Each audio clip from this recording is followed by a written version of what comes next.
अरे भाई कैसे कैसे लोग आजकल मेरे ऑफिस में आके बैठ जाते हैं भाई। कोई रोकने वाला है कि नहीं? हाँ जी, कैसे आना हुआ भाई आपका? ये मेरा ऑफिस है, कोई हॉस्पिटल या म्यूनिसिपैलिटी का गार्डन नहीं है जो जहां बेंच मिली बैठ गए। इसे क्या अपनी सुस्ताने की जगह समझ लियो? बेटा एक मिनट। हाँ, अपना एक बढ़िया सी ब्लैक कॉफी भेजो अंदर, अमेरिकानो। क्या कहिए भाई, कैसे आना हुआ आपका? क्या दिवाली का चंदा मांगने आए हैं? ये पटाखे फोड़ने की उम्र तो निकल गई आपकी, और आपके बच्चे जो हैं वो पहले से ही फट गए हैं। फिर नहीं बेटा, बस आपसे मिलने और आपको दिवाली की शुभकामनाएं देने आए। तो यहाँ क्यों चले आए मेरे ऑफिस में? क्या कोई बिजनेस डील का इरादा तो नहीं है? कोई पार्टनरशिप तो नहीं करनी मेरे साथ? नहीं नहीं बेटा, ऐसी ऐसी कोई बात नहीं है।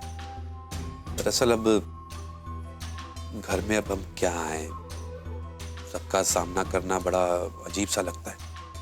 सोचा बेटा इसीलिए कि यहाँ आपको मिल भी लेंगे और दिवाली के गिफ्ट भी दे देंगे। भाई शाबाश, क्या बात है भाई, बहुत बढ़िया। बेटी कंट्रोल में नहीं है, भागी भागी फिर रही है, और बाप महाराज दामाद जी को दिवाली गिफ्ट देने आए। क्या बात है भाई। बस सोचिए, अगर आपकी बीवी भाग जाए और उनका बाप चले आपको झुंझुना दिखाने के लिए, कैसा लगेगा आपको? झुंझुना बजाएंगे या बाप के कान के नीचे बजाएंगे? क्या कर, घबराइए मत भाई, मैं नहीं बजाऊंगा आपके कान के नीचे, सिर्फ बता रहा हूं आपको। वैसे भी मरे हुए को नहीं मारता हूं मैं। लेकिन क्या मतलब दिमाग खराब हो गया, सठिया गए क्या आप? मैं क्या करूंगा इस 2 करोड़ के गिफ्ट का भाई? इससे बेहतर गिफ्ट मेरे पियोन को मिलते हैं दिवाली पे। क्या इसमें क्या बक्से में क्या लेके आए, फ्लावर वास? अरे अपनी बेटी को पकड़ के लाए होते तो कोई बात होती, मानता मैं कि हाँ भाई मेरा ससुर एक बढ़िया दिवाली गिफ्ट लेके आया है, और बदले में मैं भी देता आपको एक फैंटास्टिक रिटर्न गिफ्ट। देखते आप। लेकिन आप तो चले आए अपने दांत निपोड़ते हो, ये 2 करोड़ का गिफ्ट उठाए हैप्पी दिवाली विश करने। बेटा आप तो उर्मी को जानते हो ना। तो आप क्यों चले आए अपनी शक्ल दिखाने के लिए? मेरा रिश्ता आपकी बेटी के साथ था, जो नहीं है तो क्या करूं बताओ? आपके साथ रिश्ता निभा के क्या करूं मैं? खाक करूं? पता है मुझे, सब पता है मुझे आप क्यों आए हैं। आप यहां आए हैं ये सोच के कि आपको भी दिवाली गिफ्ट मिल जाएगा। चवन्नी लाओ, 2 रुपए लेकर जाओ। क्या मतलब, क्या आइडिया लगाया सर जी? हाँ जी। नहीं नहीं बेटा, कैसी बात कर रहे हो? हमें कुछ नहीं चाहिए आपसे। सब पता है मुझे, बच्चों वाली बात कर रहे हैं आप। ये सब तो एक बहाना है, असली इरादा क्या हम जानते हैं, इसलिए तो मुंह उठाए चले आए। नहीं बेटा, आप गलत समझ रहे हो। तो ऐसा है, सम्राट सिंह राठौड़ ना तो कभी गलत समझता ना कभी गलत होता है। ये बात समझ लीजिए आप दोनों बाप बेटी, ये बात समझ लीजिए, दिमाग में घुसेड़ लीजिए। ओके? माय गॉड, गारंटी है इस बात की आज मेरा दिन बर्बाद हो गया। आपकी रोनी सूरत देख ली ना मैंने, अब देखिए क्या होता है। कोई काम नहीं बनेगा मेरा, सारा काम गड़बड़ा जाएगा। दिवाली का दिन अशुभ हो जाएगा। देखिए अब जाइए भाई, आपका तमाशा खत्म हो गया तो जाइए, चलिए चलिए, काम करने दीजिए, हम काम करने वाले लोग हैं। चलिए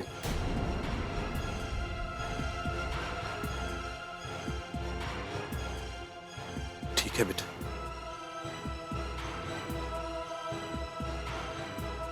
माफ करना बेटा, मेरी वजह से आपको बहुत दिक्कत हुई। तो देखिए ऐसा है, मेरी बात सुनिए, आप ये उठाइए सर, पिक इट अप। सम्राट बेटा, इसे तो रख लो। बाहर जाइए, मेरा पियोन बैठा हुआ, उसे दीजिए आप। ओके? मेरे किसी काम का नहीं है। मेरे डस्टबिन से बेहतर तो मेरा पियोन है कि नहीं? चलिए।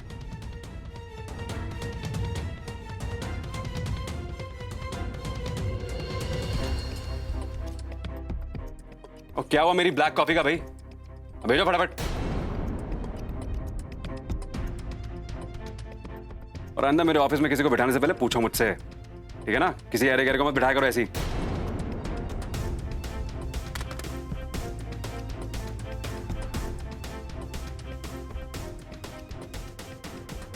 इसमें हम कहां कर सकते हैं मैडम, ये आपका घरेलू मामला है। अरे कानून को बीच में काहे घुसा रही? देखिए, घर में पकौड़ियां तलना अच्छा लगता है, कानून तलना नहीं। इसलिए घर जाइए, पुलिस आपकी कोई मदद नहीं कर सकती। ये आप क्या कह रहे हैं? एक माँ से उसका बच्चा कोई जबरदस्ती छीन कर ले गया है और आप कह रहे हैं कि कानून कोई मदद नहीं कर सकता। कानून नहीं मदद करेगा तो और कौन करेगा? तो क्या करें हम? किडनैपिंग का केस बना दे। एक बाप ने अपने बच्चे को उठाया और फिरौती मांग रहा है। क्या बात कर रही है मैडम? नहीं सर, किडनैपिंग का केस नहीं, लेकिन जबरदस्ती का केस तो है ना। हमारे बच्चे को जबरदस्ती लेकर गए, अभी वो बीमार है, उसे हमारी बहुत जरूरत है। आप प्लीज कुछ कीजिए ना सर। अरे तो उसी का बाप है ना वो, कोई किडनैपर तो है नहीं। देखिए मैडम, मियाँ बीवी के बीच में ये झगड़े, ये तमाशा, ये आम बात है, ये कोई नई बात नहीं है। ठीक है, कल को आप बच्चे को उठाए और वो रिपोर्ट लिखाने आ जाए तो क्या हम आपको अरेस्ट करने आ जाएंगे? देखिए मैडम, ये कोई क्राइम नहीं है, ये घरेलू मामला है। इसमें पुलिस आपकी कोई मदद नहीं कर सकती। ठीक है, इसलिए आप अभी जाइए, बात को समझिए। देखिए, आपको कोई एक्शन तो लेना पड़ेगा, आप कुछ कीजिए ना। अरे मैडम, आप बड़े बुजुर्ग हैं, आमने सामने बैठकर इस मामले को निपटा दीजिए ना। अरे अगर पुलिस वाले ये सब करने लगेंगे तो रॉबरी, रेप, मर्डर ये सब को कौन देखेगा? हाँ, अरे सास बहू मियाँ बीवी में ही उलझ कर रह जाएंगे। अरे आप क्या चाहती है मैडम?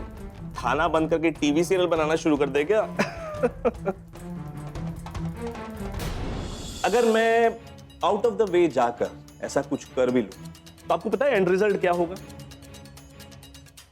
मियाँ बीवी आपस में सुलह करके पुलिस वाले को टाटा बाय बाय बोल देंगे और हमें ऐसा महसूस होगा कि हम विलन की भूमिका निभाकर चले आए हैं। और उधर मियाँ बीवी love you, miss you, full on romance शुरू हो जाता है। आपको मजाक लग रहा है ये?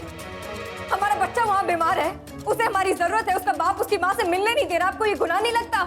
समझ में नहीं आता आपको बात? हम क्या समझाने की कोशिश कर रहे हैं? देखिए मैडम, आंटी, देखिए मैडम, पुलिस इमोशंस को नहीं, फैक्ट्स को समझती है। आप बेकार में अपना और मेरा समय बर्बाद कर रही हैं।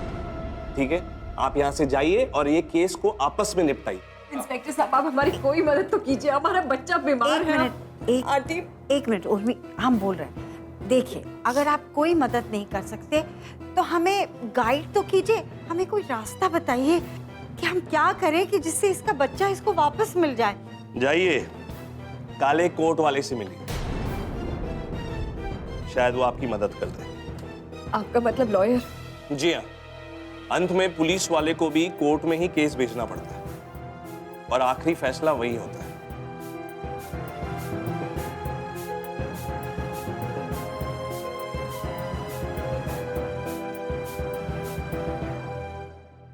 चलो, दवाई पी लो। है, दवाई नहीं पियोगे तो तुम ठीक कैसे होगे? लो।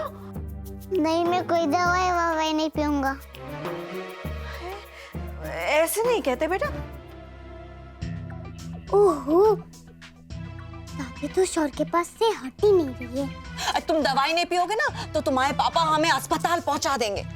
जिद मत करो, है, अपनी दादी की बात मान लो प्लीज। लो, तुमने पापा को देखा था ना कैसे गुस्सा कर रहे थे? हैं? चलो P low, P low, P low. P low.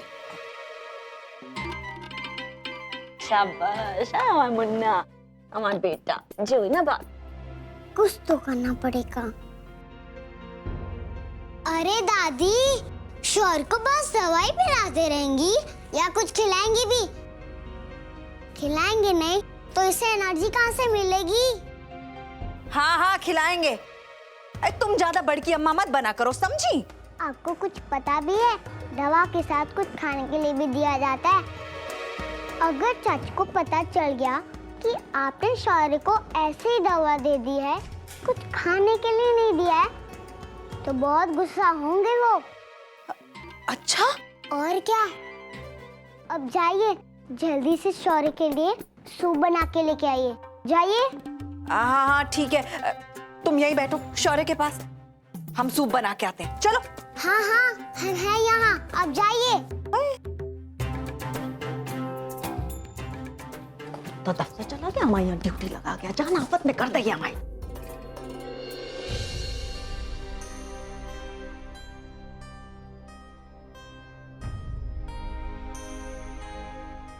शौर्य, तुम्हें मम्मा की याद आ रही है ना?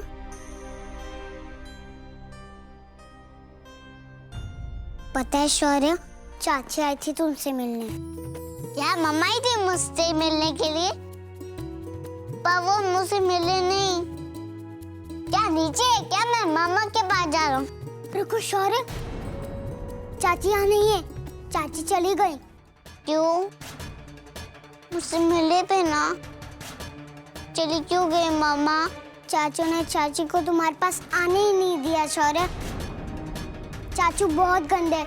चाचू ने चाची को तुमको देखने भी नहीं दिया शौर्य, और चाची का हाथ पकड़कर घर से बाहर कर दिया, और दरवाजा भी बंद कर दिया चाचू ने चाची को बाहर निकालकर। पापा ने ऐसा किया? हाँ शौर्य, चाची चिल्लाते रहे मुझे शौर्य से एक बार मिलने दो, मुझे शौर्य से एक बार मिलने दो, लेकिन चाचू उनकी कुछ भी नहीं सुने। चाची बहुत रोई शौर्य, तुम्हारे लिए बहुत रोई।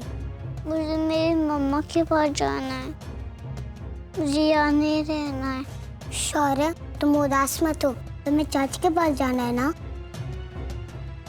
ठीक है, तो हम ले जाएंगे तुम्हें चाची के पास, हम मिलाएंगे तुम्हें उनसे। सच्ची मंदा दीदी?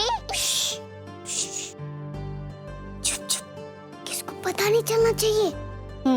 वैसे तुम्हें अपना घर मालूम है ना, जहाँ चाची रहती हैं? हाँ ठीक है, वेरी गुड। तो कल दिवाली है, तो हम लोग कल ही जाएंगे चाची के पास। हम लोग सबसे छिप के जाएंगे। पक्का? पक्का।